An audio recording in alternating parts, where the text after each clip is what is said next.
हे दोस्तों, welcome to new blog. तो कैसे हैं? बहुत दिनों बाद फिर से एक नए वीडियो लेकर आ रहे हैं। छोटा सा वीडियो होने वाला है दोस्तों।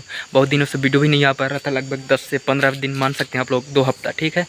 और दोस्तों लाइट का प्रॉब्लम, जैसे बहुत सारा काम घर तरफ, जैसे कि दोस्तों बहुत ज़्यादा पानी गिरता है, ऐसे थोड़ा सा बदली छाया हो रहता है तो लाइट भी नहीं आता है, मतलब लाइट काट देते हैं। और बैटरी प्रॉब्लम, मतलब चार्जिंग नहीं रहता है, इसलिए वीडियो भी नहीं आ पा रहा था, तो उसके लिए सॉरी। और आज का वीडियो छोटा सा है दोस्तों, अच्छा लगे तो लाइक करना। छोटा सा वीडियो जैसे कि बाराती डांस, मेरे नानी गांव का एक मेरा भाई स्टेटस डाला था, उसको लिया हूं मैं, तो अपलोड करता हूं। कैसा रहेगा आप लोग कमेंट करना, ठीक है। और देखिए इधर घास उस उगा है, पीछे तरफ पानी गिरना स्टार्ट हो चुका है दोस्तों। और आज है 20 जून और अभी बज चुके हैं 12:10 दोपहर के। देखिए बदली उदली छाया पूरा। तो दोस्तों चलो देखो, एंजॉय करना, ठीक है। लगभग 2 से 3 मिनट का वीडियो होने वाला है, तो चलो अच्छे से प्यार देते रहिए। और नए नए वीडियो पर मिलेंगे दोस्तों, जब अच्छे ब्लॉग, ठीक है। खेती वाला अपना विलेज लाइफ। तो चलो वीडियो को देखना और लाइक करना, ठीक है। चलो।